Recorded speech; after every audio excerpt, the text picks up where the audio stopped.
로마서 9장 10절에서 16절까지의 말씀, 우리 한 목소리로 함께 읽겠습니다. 시작. 그뿐 아니라 또한 리브가가 우리 조상 이삭 한 사람으로 말미암아 임신하였는데 그 자식들이 아직 나지도 아니하고 무슨 선이나 악을 행하지 아니한 때에 택하심을 따라 되는 하나님의 뜻이 행위로 말미암지 않고 오직 부르시는 이로 말미암아 서게 하려 하사 리브가에게 이르시되 큰 자가 어린 자를 섬기리라 하셨나니 기록된 바 내가 야곱은 사랑하고 에서는 미워하였다 하심과 같으니라. 그런즉 우리가 무슨 말을 하리요? 하나님께 불의가 있느냐? 그럴 수 없느니라.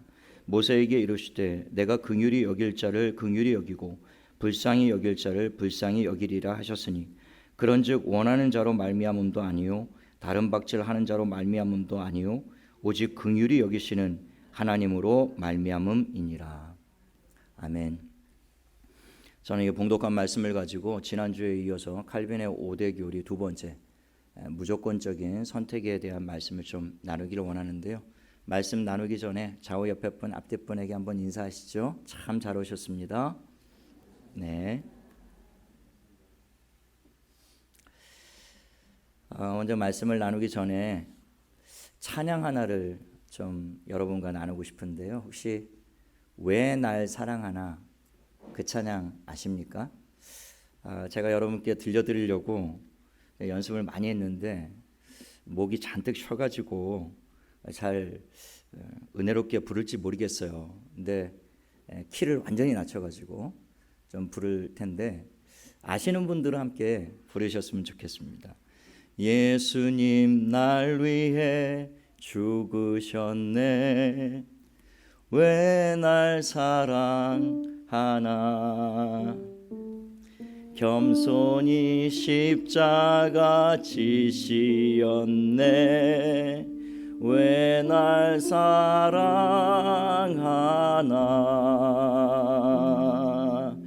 왜 날 사랑하나. 왜 날 사랑하나. 왜 주님 갈보리 가야 했나. 왜 날 사랑하나.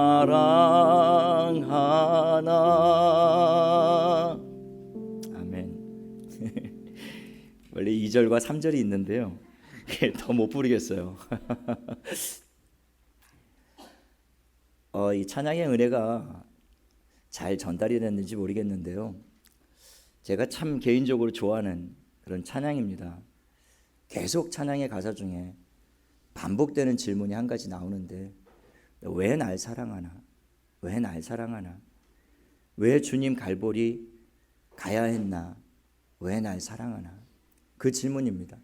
이 찬양을 지은 작곡자가 하나님의 은혜를 입고 거듭나서 그 하나님의 놀라운 사랑을 깨닫고 보니 그도 그런 의문이 들었던 것 같아요.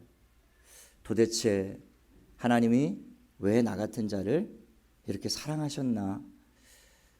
왜 나 같은 죄인을 이렇게 사랑하셔서 그 아들을 보내셨나? 그런 생각에 이 찬양을 지은 것 같아요. 저도 25살에 예수님을 극적으로 만나고 거듭난 이후에 지난 30여 년 동안 늘 제 마음속에 계속되는 질문은 바로 이와 같은 것이었어요. 도대체 하나님이 왜 나를 이렇게 사랑하시는가?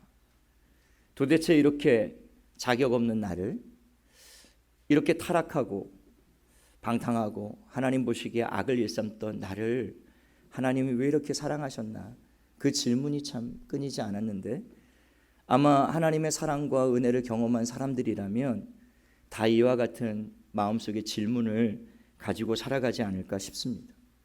하나님께서 독생자를 내어주실 만큼 저와 여러분을 사랑하신 줄로 믿습니다. 아멘이시죠?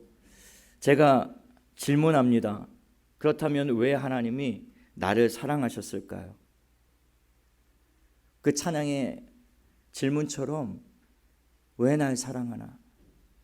도대체 무엇 때문에 하나님이 저와 여러분을 사랑하사 그 독생자를 보내주시고 그 아들을 십자가에 내어주시기까지 사랑하셨고, 그리고 그를 믿는 모든 자는 멸망하지 않고 영생을 주시겠다라고 하나님이 하신 그 사랑은 도대체 무슨 사랑일까?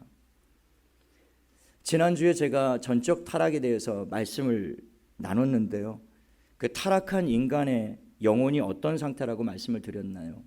에베소서 2장 1절에 우리는 허물과 죄로 죽었던 자들이었다라고 성경이 선언하고 있습니다.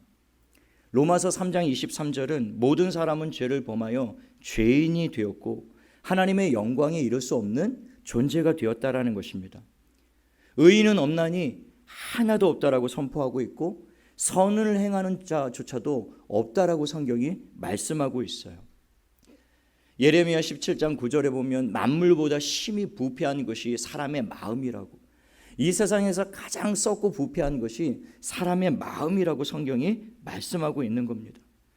심지어 창세기 6장 5절은 사람이 마음으로 생각하는 모든 계획이 하나님 보시기에 항상 악할 뿐임을 보시고 하나님이 땅 위에 사람 지으신 것을 후회하시고 한탄하셨다라고 성경이 기록하고 있는 거예요.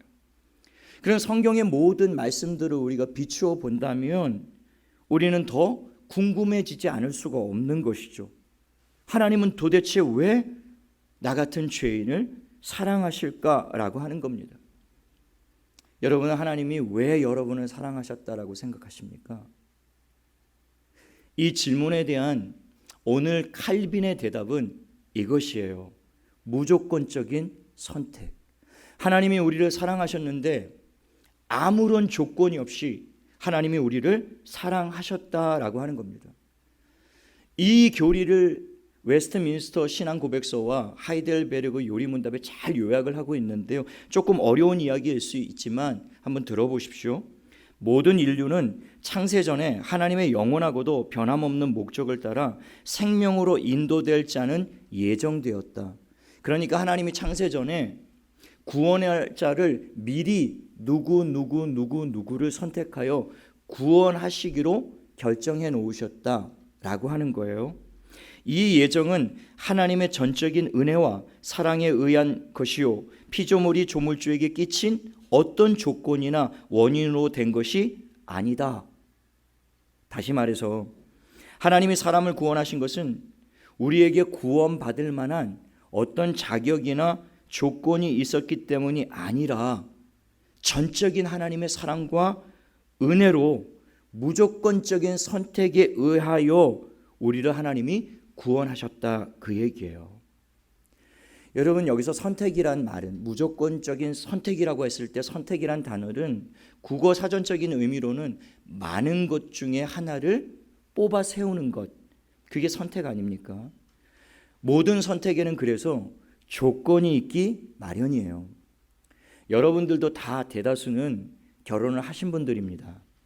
여러분들도 다 나름 배우자를 선택하셨죠. 어떤 기준으로 여러분들은 배우자를 선택하셨는지 모르겠어요. 아무 조건 없이 그 보험 광고에 보니까 묻지도 않고 따지지도 않고 뭐 그거 나오던데요. 1544 뭐 그런데 묻지도 않고 따지지도 않고 그냥 덤벙덤벙 무턱대고 처음 본 남자와 처음 본 여자와 그렇게 결혼하신 분은 우리 중에 아마 아무도 없을 거예요. 나름 꼼꼼하게 이런 조건 저런 조건 꼼꼼하게 따져보고 결혼했는데 지금 이렇게 됐죠.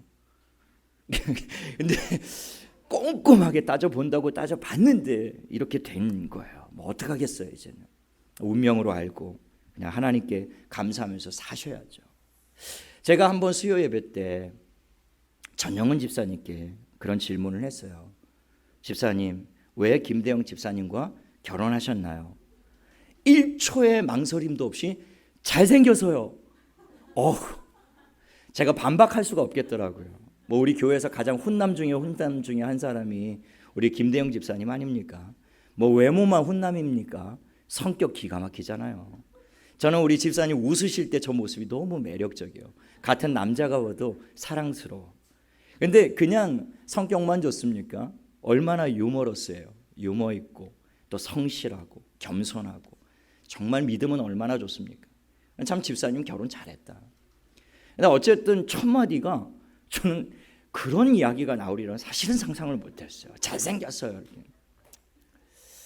저는 결혼하기 전에 참 배우자를 놓고 기도를 많이 했어요. 하나님 앞에 기도를 많이 했는데 제가 기도한 조건은 한 가지였습니다. 그 기도 제목은 하나님을 경외하는 기도하는 자매를 주세요. 그 한 가지 놓고 기도했거든요. 정말 하나님 경외하고 하나님 사랑하고 하나님께 순종하면서 하나님 앞에 뜨겁게 기도하는 그런 자매를 주세요. 그렇게 기도했는데 정말 하나님이 응답해 주셨어요.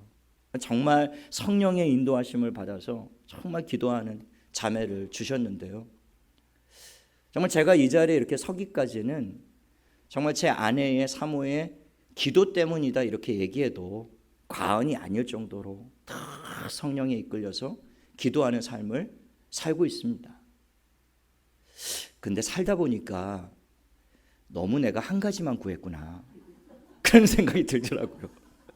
그때 조금 제가 너무 신앙이 순수해가지고 그냥 기도만 열심히 하면 되겠다 싶었는데 살다 보니까 내가 좀 이것도 구하고 저것도 구하고 이것도 좀 꼼꼼히 살펴봤어야 여기까지만 하겠습니다. 불꽃 같은 눈동자로 사모님이 지켜보고 계셔서 제가 반대로 신혼 초에 제 아내에게 한번 물어봤어요. 당신은 나를 왜 배우자로 선택했냐? 정말 놀라운 이야기를 하더라고요. 제가 새신자로 거듭나서 청년부에 처음 인사하러 간 그날 처음 저를 보는 순간에 마음이 끌렸대요. 이게 첫눈에 반한 거 아닌가요? 첫눈에 반한. 그 처음 딱 보는 순간 끌렸대라는 거예요. 그 제가 속으로 이 사람 볼 줄 아는구나. 이 사람 수준이 상당히 높네. 제가 이렇게 생각을 했어요. 그래서 내 어떤 점이 그렇게 끌렸냐? 이렇게 물어봤더니 더 충격적인 얘기를 하는 거예요. 어떤 점이 끌린 게 아니라 저를 딱 보는 순간 제가 너무 불쌍해 보이더래요. 제가 너무 불쌍해 보여서 마음이 끌렸다는 거예요. 그러니까 그도 그럴 것이 제가 25년 동안 정말 세상에서 방탕하고 술 취하고 음란하고 세상에 찌들려서 죄악 가운데 살다가 막 거듭나서 막 주님을 만나서 세상 때 그대로 묻은 상태. 초신자는 그렇잖아요. 그런 상태 그대로 처음 청년부라고 인사로 나갔는데 군대 제대하고 음악하겠다고 머리는 산발을 해서 이만큼 기르고 그때 한참 유행하는 잠자리 안경 검은 뿔테 얼굴 반쯤 되는 거 이만한 거 쓰고 제가 결혼해서 지금 15kg 몸무게가 불어났는데 이 정도거든요. 그러니까 그때 결혼하기 전에는 60kg도 안 나갔어요. 멸치처럼 빼짝 말라가지고요. 군대도 제대로 안 갔다 온 사람이 짧게 갔다 온 사람이 무슨 또 예비역 티낸다고 국방색 야상 잠바 입고 너덜너덜하는 청바지에 신발 신고 그러고 새신자라고 나가서 인사를 드리는 그 몰골을 보니 제 아내가 보는 순간 너무 마음에 불쌍한 생각이 들더라는 거예요. 피죽도 못 먹은 인간이 그냥 머리는 더벅머리 해서 기르고 그냥 어울리지도 않는 안경 쓰고 옷은 젖꼬라지로 입고 아가지고 할렐루야 하고 섰는데 너무 불쌍하더라는 거예요. 가만 뜯어서 보니까 조금만 손대면 조금만 손을 보면 저거 쓸만할 것 같은데 그런 생각이 들어서 저 머리도 좀 저렇게 잘랐으면 좋겠고 안경은 이렇게 바꿨으면 좋겠고 옷은 이렇게. 그래서는요 결혼하자마자 저를 끌고 미용실에 데리고 가서 앞머리는 이렇게 자르시고 옆머리 이렇게 자르시고 뒷머리는 이렇게 자르시고 안경점에 끌고 가가지고 안경 나 이게 마음에 드는데 막 고르는데 탁 놓으라고 이걸로 골라서 쓰라고 하고 그냥 그때부터 옷을 사서 입히는데요 제 취향이 아니에요. 저는 락커거든요. 뼛속 깊은 락커인데 막 그냥 그런 막 분홍색 막 이상한 막 그리고 파스텔 톤 막 이런 거 입히니까 너무 이게 안 좋은 거예요. 이게 기분이. 그래서 싸우기도 참 많이 싸웠어요. 그렇게 하나하나 고쳐놓은 모습이 지금 이 모습이에요. 나 머리끝부터 발끝까지 정말 제 아내가 손대지 않은 곳이 없는데요. 제 아내가 저를 선택한 조건은 불쌍해서였답니다. 여러분들은 여러분들의 배우자를 선택할 때 어떤 조건 보고 선택을 하셨나요? 모든 선택에는 다 조건이 있기 마련인데요. 그래서 이 칼빈주의와 반대되는 알미니안주의라고 있는데 이 교파에서는 조건적 선택을 주장해요. 우리 장로교 개혁주의에서는 무조건적 선택을 믿거든요. 그게 성경적이라고 믿는데 반대되는 파에서는 아니라는 거예요. 모든 선택에는 조건이 있기 마련이라는 거예요. 하나님이 사람을 구원하시기로 선택하실 때 사람의 어떤 조건을 보시고 선택하셨다라는 거예요. 하나님도 예외가 없이 우리를 그냥 선택한 게 아니라 우리의 어떤 모습을 보고 그것 때문에 우리를 선택하셨다 이렇게 주장을 하는 거예요. 그래서 하나님이 미리 누가 자기를 믿을지를 아시고, 이것을 신학적인 용어로 좀 어려운 얘기인데 예지라는 말을 씁니다. 하나님이 미리 아셨다는 거, 누가 자기를 믿을지를 알고, 제가 언제 어느 순간 나를 믿을 것을 하나님이 보셨고 아셨기 때문에 그 조건으로 하나님이 구원하시기로 선택하셨다 이 말이에요. 좀 어려운 말 같은데요. 쉽게 말하자면 사람이 하나님을 믿기로 선택하고 그 다음에 하나님이 그 선택을 조건으로 사람을 구원하시기로 결정하셨다 그 말이에요. 다시 말하면 사람의 선택이 하나님의 선택보다 우선한다라는 거예요.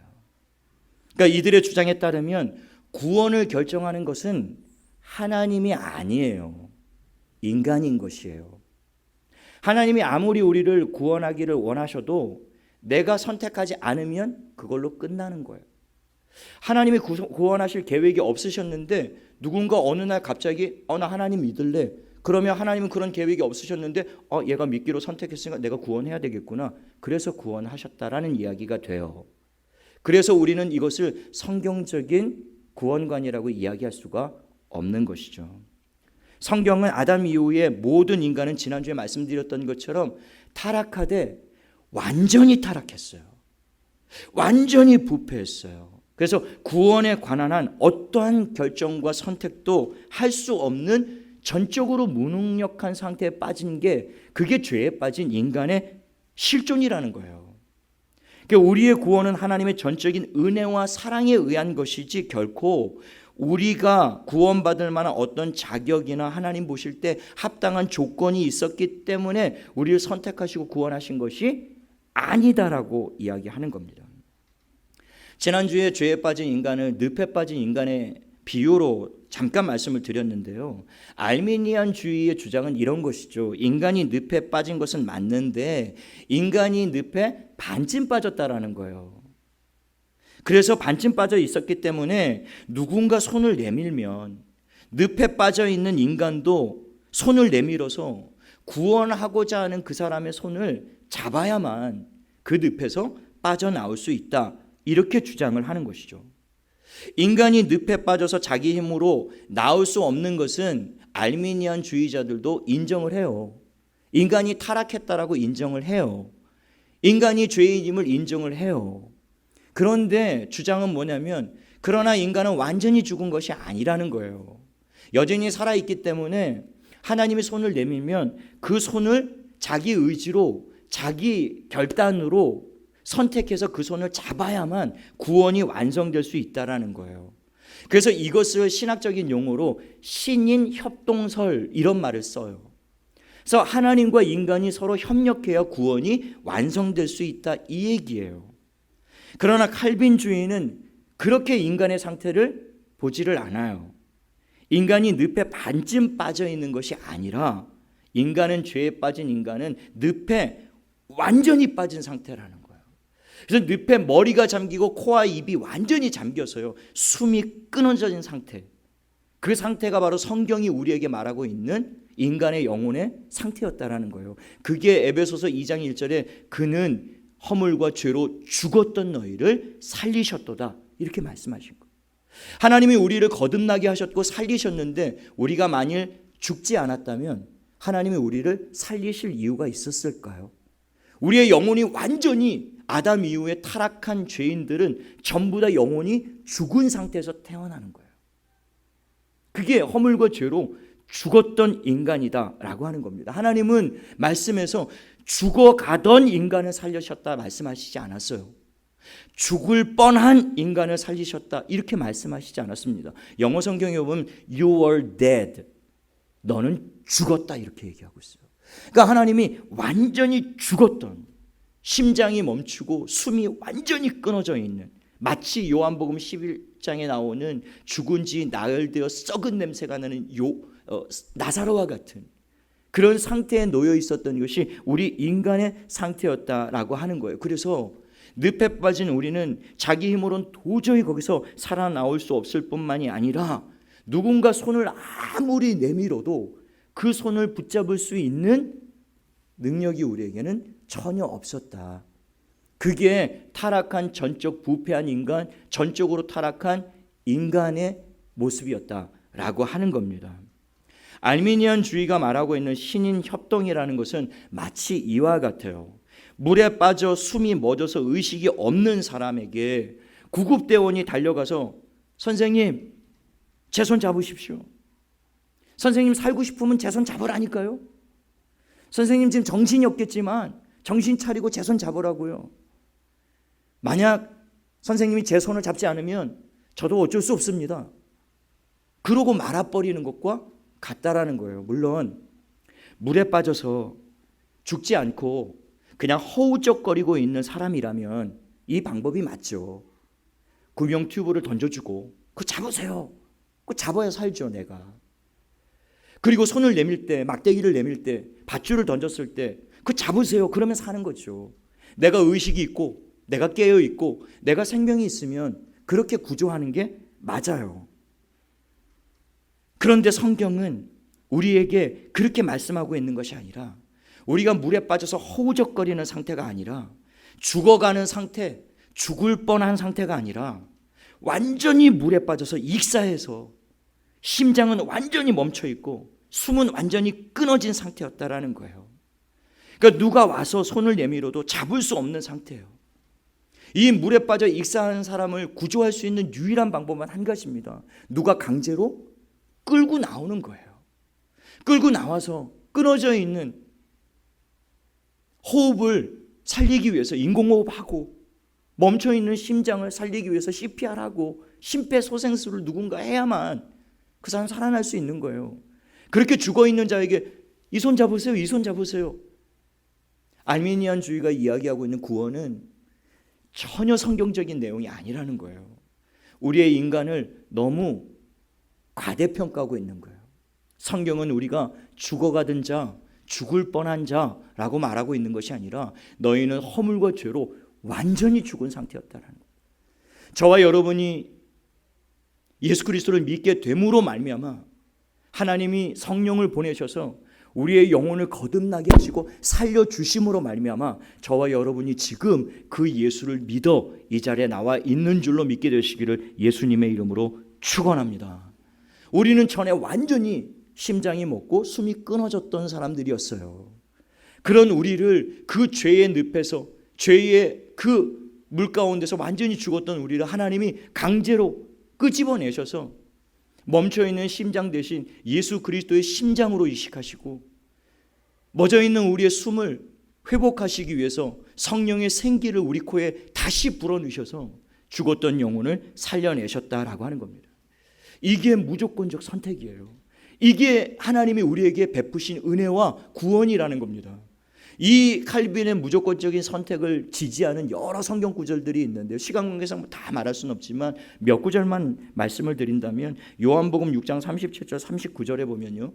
아버지께서 내게 주시는 자는 다 내게로 올 것이요 내게 오는 자는 내가 결코 내쫓지 아니하리라. 나를 보내신 이의 뜻은 내게 주신 자 중에 내가 하나도 잃어버리지 아니하고 마지막 날에 다시 살리는 이것이니라.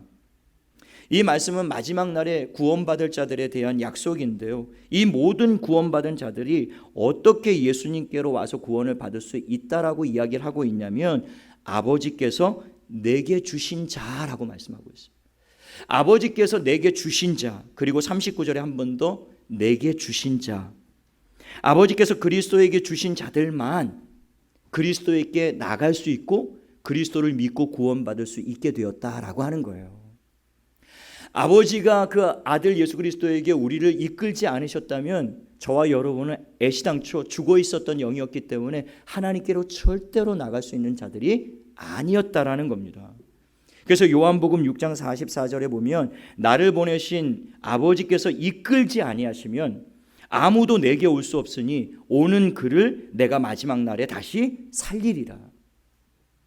아버지께서 이끌지 않으시면 그리스도에게 나와 구원을 받을 자가 한 사람도 없다라고 성경이 말씀하고 있어요.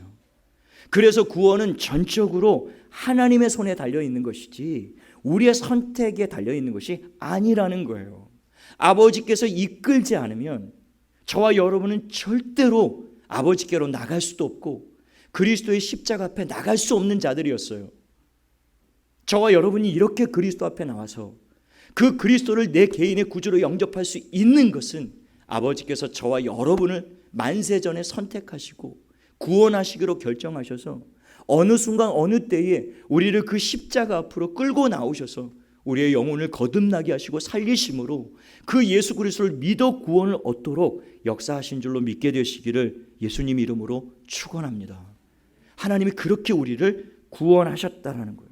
그러므로 저와 여러분이 예수를 믿게 된 것은 우리가 그리스도를 보고 나온 것이 아니에요. 우리가 먼저 그분을 선택하고 그분을 택하여 나온 것이 아니라 아버지께서 성령으로 우리를 이끌어 그리스도에게로 나오게 하신 것이고 성령으로 말미암아 허물과 죄로 죽었던 우리의 영을 다시 살려내셔서 예수를 주와 그리스도로 믿을 수 있도록 정하시고 선택하셨다라고 하는 겁니다.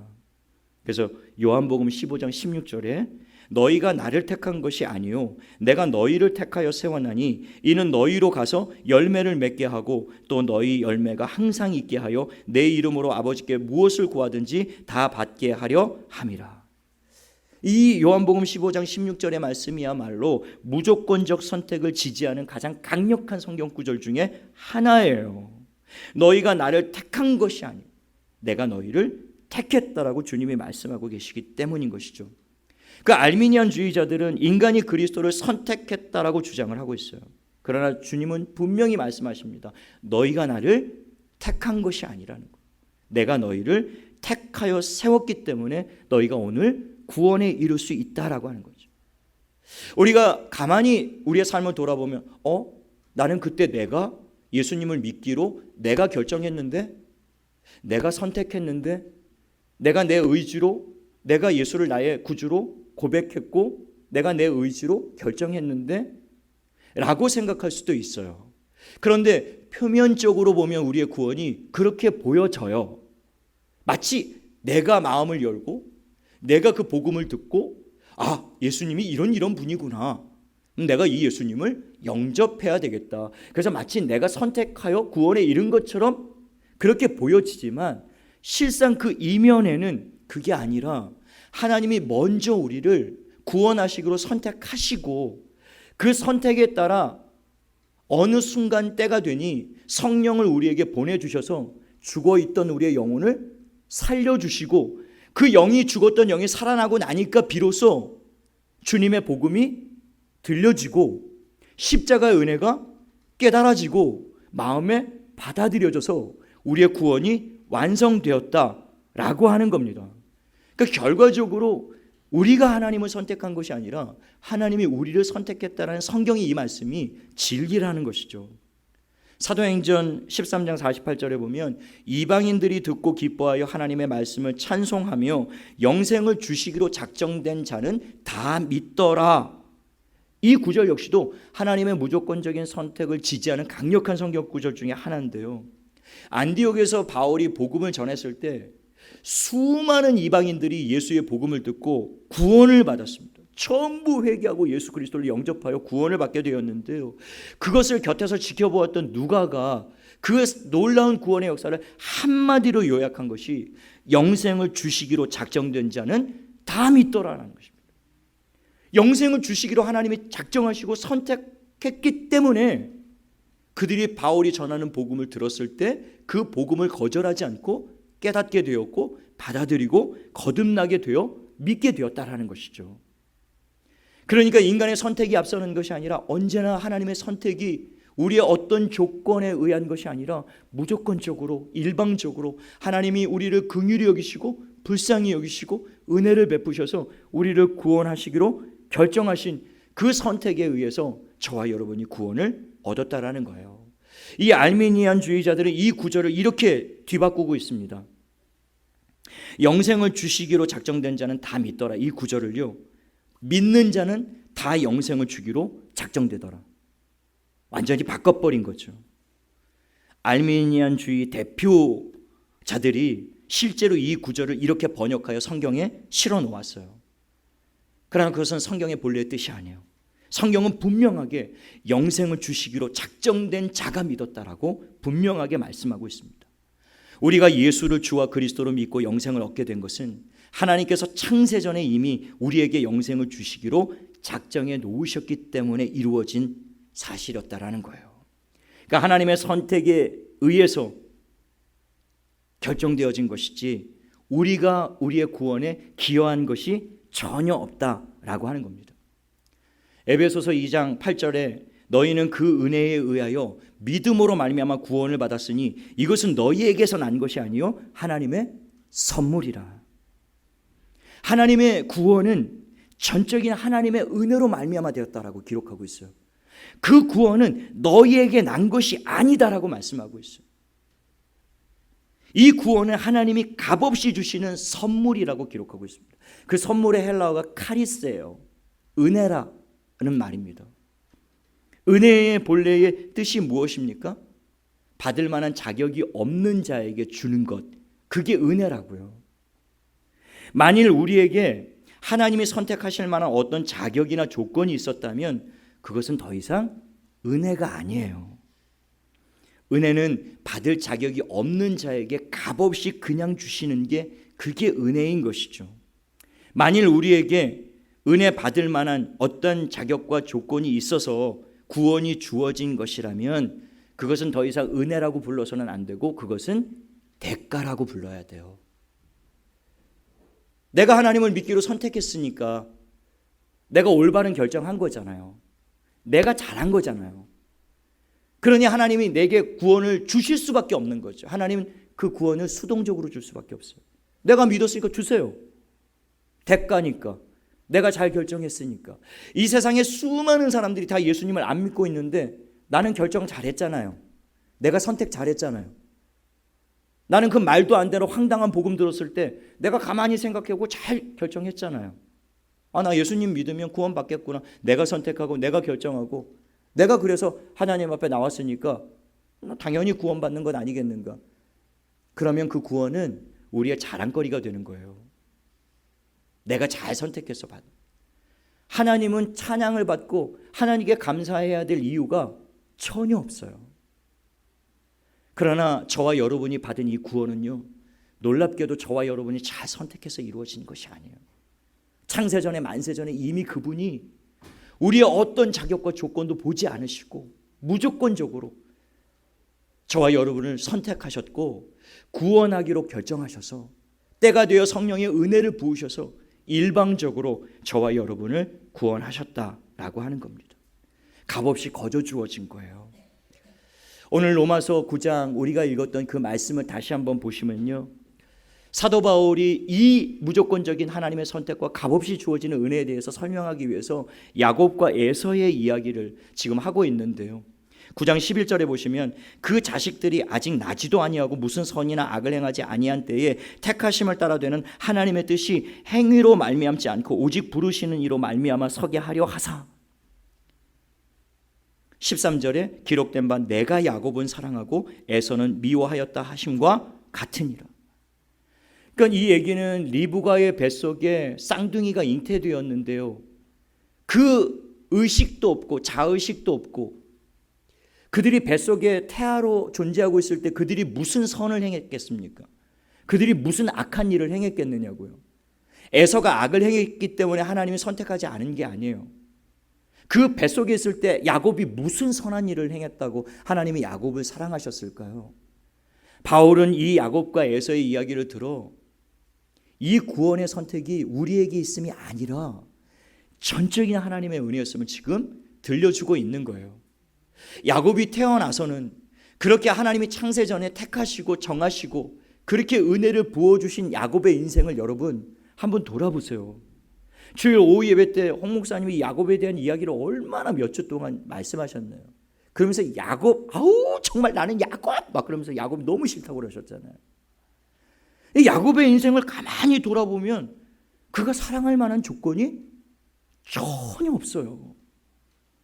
평생 아버지 속이고 형 속이고 외삼촌 속이고 자식들 속이고 나중에는 하나님까지 속이고, 하나님이 나타나셔서 그렇게 약속하시고 은혜를 주시고 하나님이 그에게 그렇게 거부가 되게 하시고 아내를 4씩이나 주시고, 홍 목사님은 너무 싫어하시지만 그건 하나님의 은혜로 주신 거예요. 12명의 자식을 그 주신 거 다 은혜로 주신 거 아닙니까? 그 놀라운 은혜를 받고도 그 야곱이 하나님의 은혜를 완전히 망각하고요, 제 길로 제 갈 길로 막 자기 살 길, 평생을 사기꾼처럼 살았던 그 야곱의 인생을 가만히 들여다보면 정말 하나님이 왜 이런 인간을 사랑하셨을까? 도대체 사랑할 만한 구석이라고는 전혀 없는, 에서와 비교했을 때 무슨 특별한 사랑받을 만한 자격이 있어서 하나님이 야곱을 선택하신 것이 아니라고요. 야곱의 인생 여정을 보면 맨 죄악이고 맨 사기고 맨 거짓말이고 하나님을 배반하고 반역하는 그러한 삶을 살았지만요, 그럼에도 불구하고 하나님이 그 야곱을 사랑하시기로 창세전에 그냥 결정하신 거예요. 일방적으로 내 너의 어떤 조건도 보지 않고, 내가 너의 어떤 자격과 가치를 보지 않고 내가 그냥 일방적으로 야곱은 사랑하겠다, 하나님이 그냥 결정하신 거예요.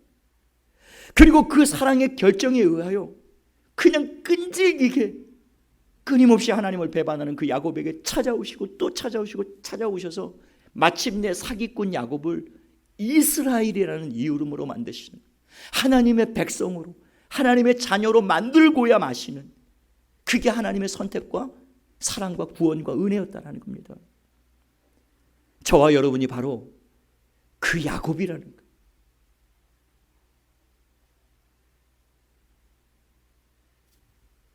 예수 믿기 전에 저의 모습도, 예수를 믿고 난 이후의 제 모습도, 저는 제가 저 자신을 봐도 정말 왜 날 사랑하나? 제가 하나님 앞에 드릴 수 있는 질문은 이 한 가지밖에 없어요. 도대체 왜 나 같은 죄인을 이렇게 사랑하시나? 무엇 때문에 하나님이 그 독생자 예수 그리스도를 이 땅에 내어주시고 십자가에 못 박아 죽이실 만큼, 뭐 때문에? 난 아무리 나를 봐도 자격이 없는, 난 아무리 봐도 가치가 없는, 어떨 때는 제가 저를 봐도 싫어요. 어떨 때는 제가 저 자신을 봐도 정말 가치 없는 인간이다. 어찌 하나님이 이런 인간을 위해서 십자가를 지셨나? 어찌 나 같은 이런 인간을 위해서 그 십자가의 고난을 마다하지 아니하시고 그렇게 죽으셨나? 받을 자격이, 전 아무리 생각해도 알미니안 주의자들이 얘기하는 것처럼 나에게 어떤 자격이 전혀 없음을 예수를 믿으면 믿을수록, 성경을 알면 알수록, 하나님의 사랑이 무엇인가를 깨달으면 깨달을수록 절절하게 저는 이렇게 고백할 수밖에 없어요. 왜 날 사랑하나? 왜 도대체 나 같은 죄인을 사랑하시나? 하나님이 여러분을 그와 같이 사랑하신 줄로 믿습니다. 자격 없었, 저와 여러분이 어떤 자격이 있었기 때문에, 잘생겼기 때문에, 열심히 기도했기 때문에, 직업이 좋았기 때문에, 학벌이 괜찮았기 때문에, 그런 조건 때문에 여러분 우리를 선택하고 우리를 구원하신 것이 아니라, 오늘 본문의 말씀처럼 원하는 자로 말미암음도 아니고 다른 박치를 하는 자로 말미암음도 아니고 오직 그의 은혜로 말미암아 우리를 구원하셨다라고 말씀하고 있습니다. 자격 없는 자에게 은혜로 주어진 구원, 이것이 오늘 말씀하고 있는 무조건적인 선택이었다라는 거예요. 자격 없는 저와 여러분을 그 은혜로 말미암아 무조건적으로 선택하시고 구원하신 그 하나님의 사랑을 영원토록 찬양하는 저와 여러분의 삶이 되시기를 예수님의 이름으로 축원합니다.